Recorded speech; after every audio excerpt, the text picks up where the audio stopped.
Well, that's an interesting way to look at it.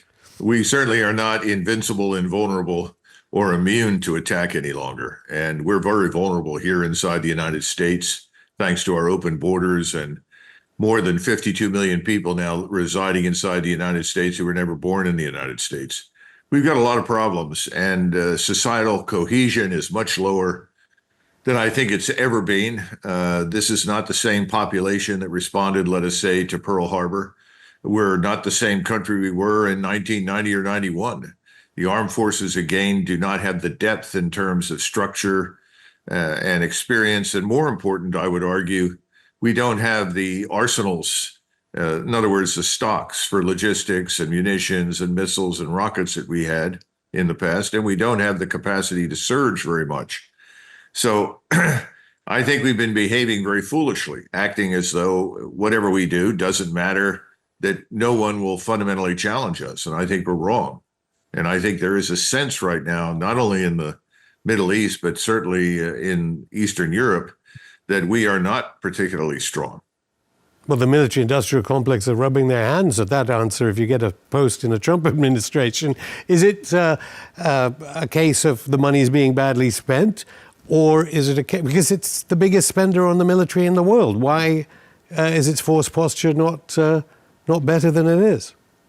Well, I have to look at the how the percentage breaks down of where the money goes. A lot of the money goes into pensions, medical care. So you eliminate a third to 40% of the budget right off the bat, trying to pay for all the retired, wounded, and surviving veterans that have to be cared for medically. That's one part of it. But then the other part is, as Chuck Spinney can talk about in greater detail than I can, obviously, is the acquisition system, which is a disaster and has been for many years. And in contrast to, let us say, the Russian military command structure and system, we are fragmented. Everything we do is service-centric. So each of the services are their own independent lobbying organizations with their own independent doctrines, their force structures designed as they see fit. And everyone is very comfortable with the model that emerged after World War II, which makes power at the top very, very weak and strengthens power inside the services. The outcome is that you buy a lot of things you don't need and frankly are the wrong answers. And then third part of this that needs to be kept in mind is a lot of what we do is redistribute income through the Defense Department to make sure that we keep factories and shipyards and things across the country operating even when we don't need them, or we should certainly be building something else. Bizarrely, Blinken and Sullivan and Lloyd Austin are quite open about it. I've never heard the administration be so open about it, saying that military spending is not about military strategy, it's about military Keynesianism. Do you think they understand what you're saying when they parade around the world talking about important geopolitical issues, that the United States is militarily weak?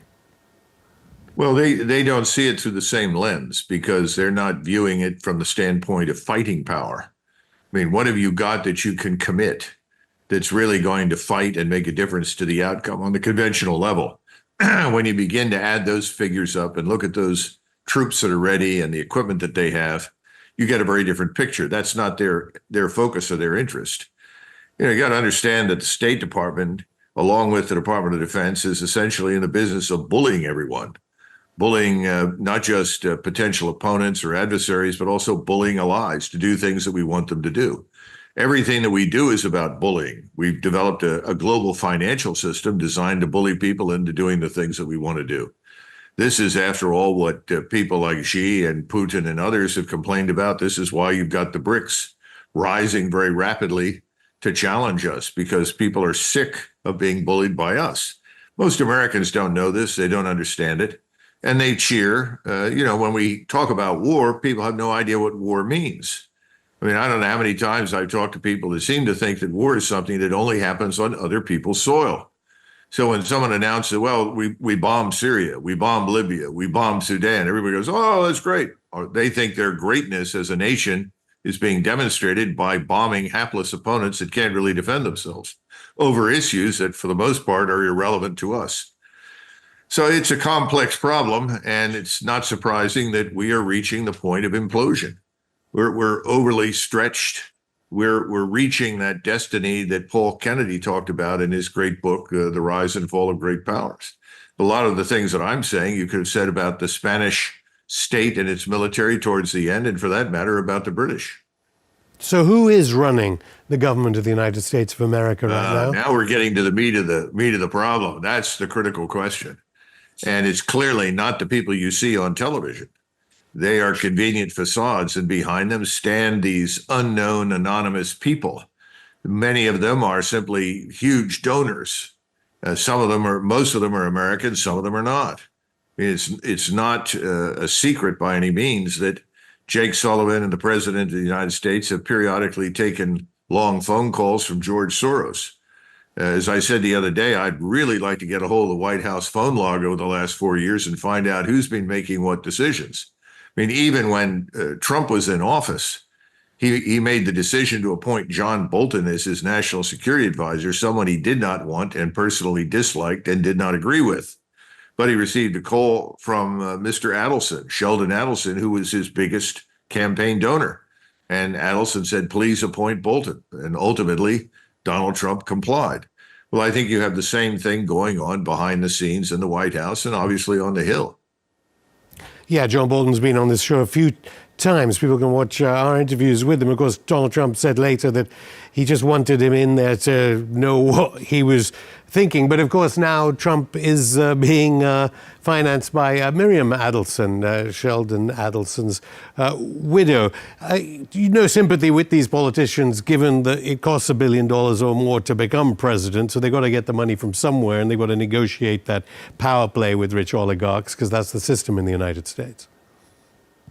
Well, the Republic as an institution has reached entropy. Remember that the Constitution was devised in the late 1780s, and the Constitution and the government together were designed for a population of perhaps 3 million, overwhelmingly English-speaking Protestants, 80% of whom were from the British Isles, and whoever wasn't came from Germany or Scandinavia and parts of France. The population has changed. The nation has grown to enormous size. Yet we cling to this old form of government. It shouldn't be surprising to anybody that it has been overcome by events, overcome by the economy that it manages, overcome by the money that it cannot control.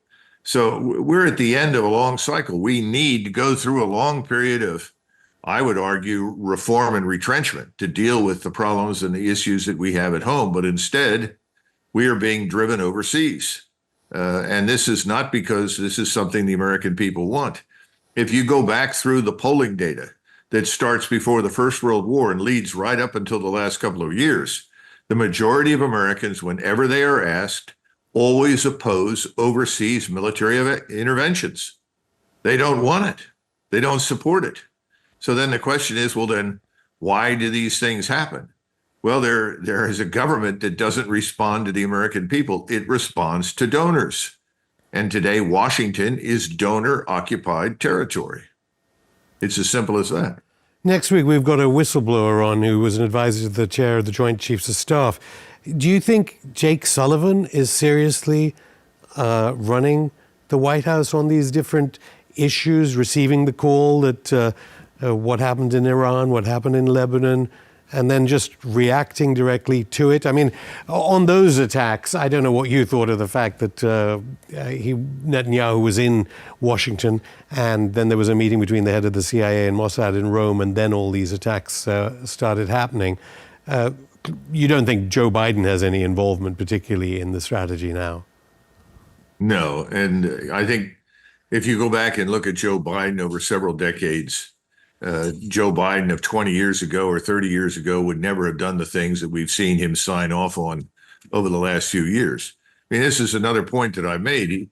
Most of these executive orders that have opened the border and created the enormous problems we have inside the country with criminality and the rule of law, essentially suspending the rule of law for all intents and purposes, releasing criminals onto the streets, and mandating the settlement of millions and millions of people about whom we know absolutely nothing.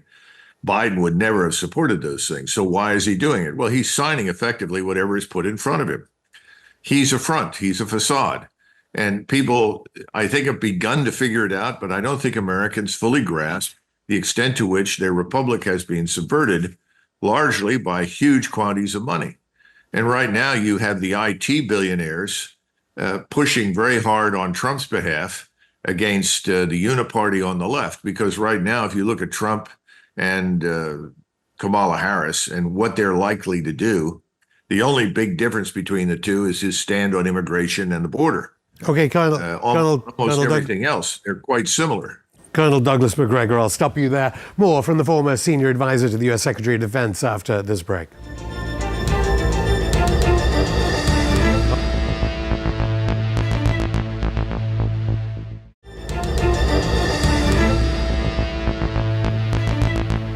Welcome back to Going Underground. I'm still here with the former senior advisor to the U.S. Secretary of Defense, Colonel Douglas Macgregor. Colonel, you were talking about the influence of Silicon Valley and the influence of who's in charge at the moment of the United States government. That one lone hand at the UN Security Council vetoing a ceasefire in Gaza was on show to the whole world. I understand the IDF Chief of Staff, a former one, Aviv Kohavi, picked your book as required reading, Transformation Under Fire. Do you not think that Netanyahu has played some genius moves here with a weak U.S. administration? Not, I mean, for him personally, rather than for Israel, which of course may be destroyed because of his actions. What do you think of the Israelis, how they've played the United States, the sponsor of Israel? Mr. Netanyahu, who has lots of experience in the United States, he was educated in the United States, brought up here for quite a while.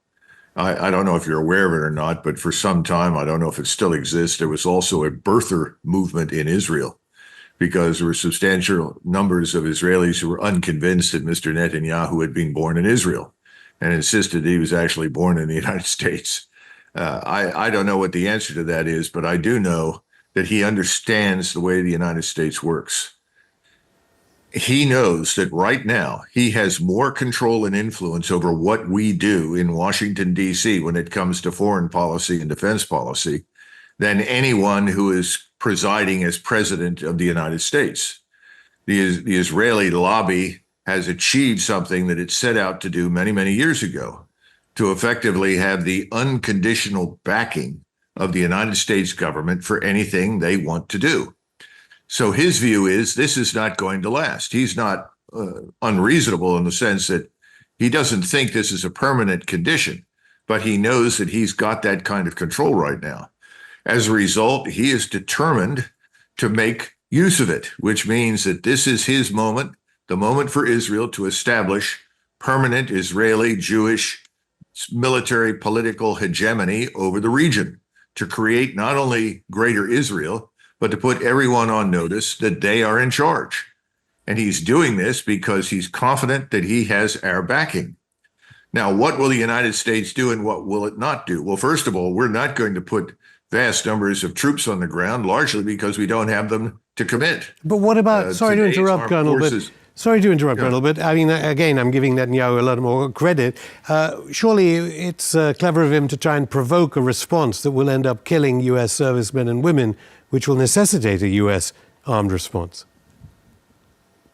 Well, yeah, but you've got to understand something, that people are not totally stupid. They understand that our troops are in harm's way.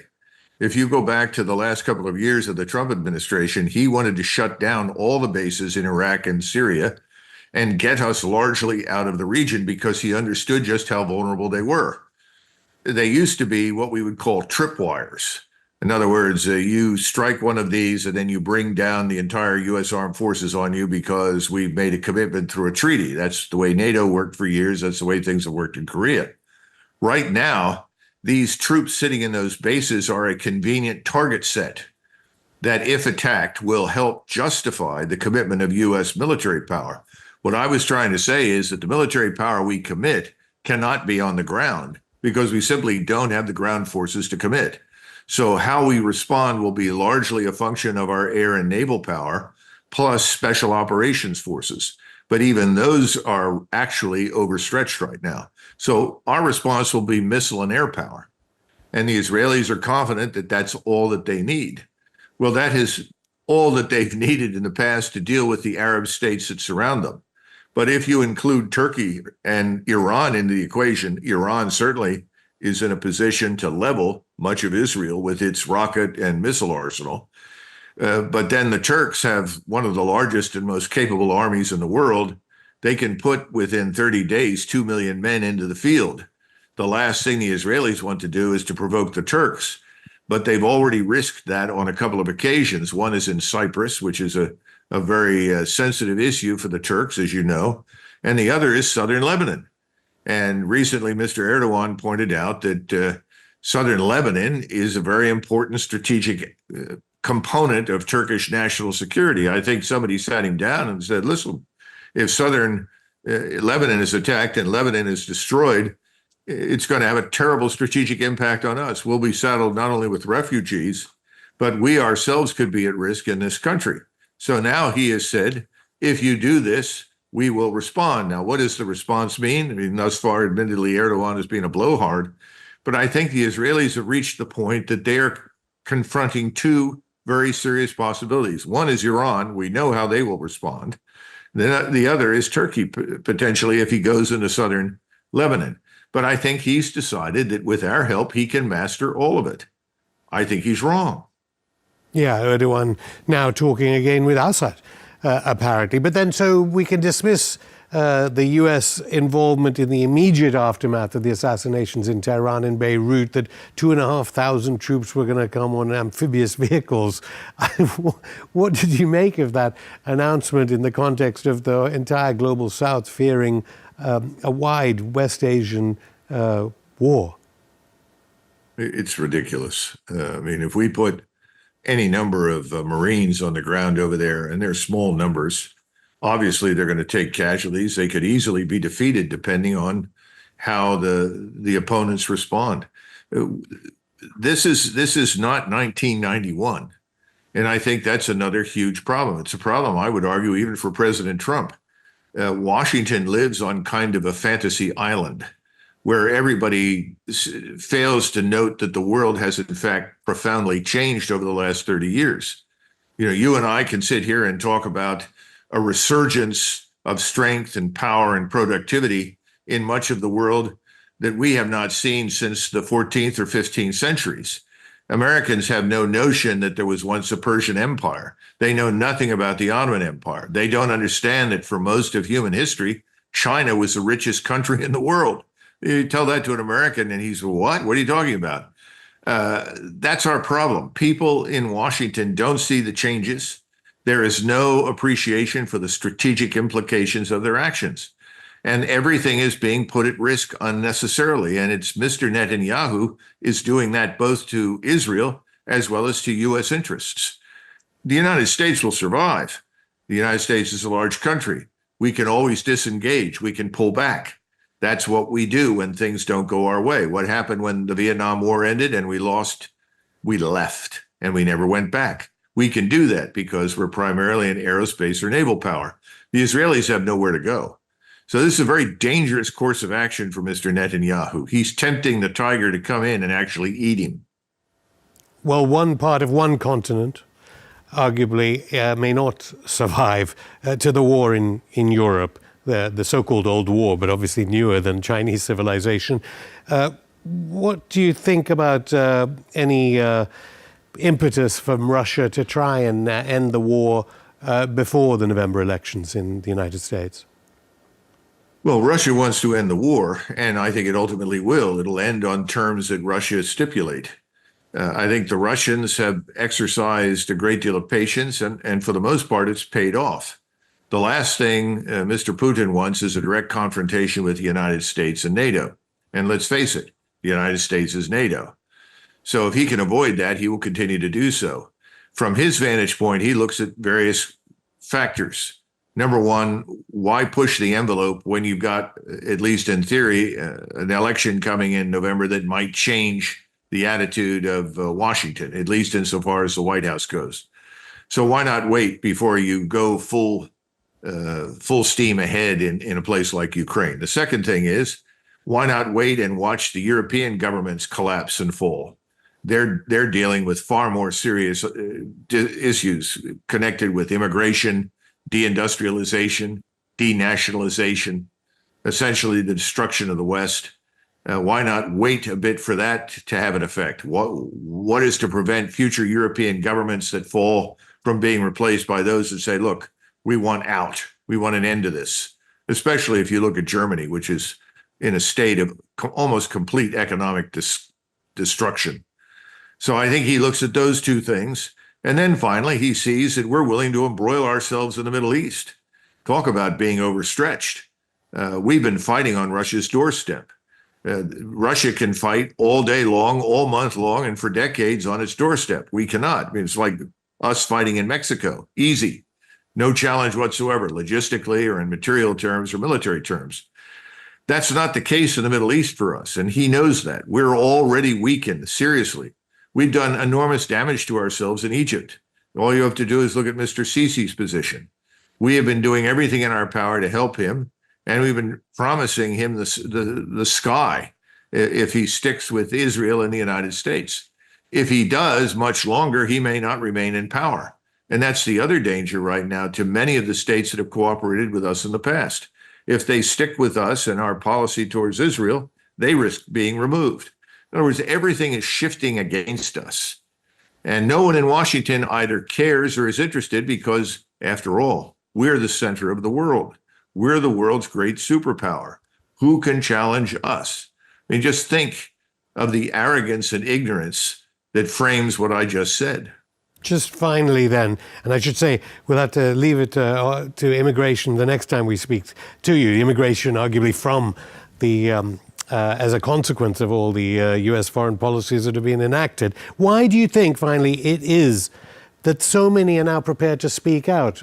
We've had, former chiefs of staff at the State Department, people advising Joint Chiefs of Staff, former officials. Why is it so many more people are now willing to speak out that we never had before against these policies that, say, Antony Blinken and Jake Sullivan have been talking so loudly about these past 3 or 4 years? I think because conditions are very serious, and they realize that the future of our republic and our way of life here in the United States hang by a thread. I think they know that. But it really makes no difference what I say or what they say. What makes a difference is what the American people opt to do. And unfortunately, when you deal with great powers like the United States, history teaches until the population itself suffers, not a great deal will change. Until we see people at home harmed directly as a result of the things we do overseas, until we see our standard of living fall apart, our prosperity collapse, I don't think most Americans will be moved to do much. And that's why I was trying to get the point across that right now, if you look at the people that President Trump wants to install in places like the State Department, the Department of Defense, and other key cabinet posts, you look at the people that are there now, well, they'll be different people. But really, the thinking about the rest of the world isn't all that much different. That's the problem. So you have one candidate who sits in the middle who really could be an agent for substantial change, and he's actively suppressed by the mainstream media and the power structure, and that's RFK Jr. I'm not sure he can make it as a result. So you've got the uniparty versus him. And so you pick a wing of the uniparty. You pick the Trump wing or you pick the Kamala wing. Which one do you want? Except RFK Jr. on Israel, of course, which is dependable by the deep state. Colonel Douglas Macgregor, thank you. Thank you, too.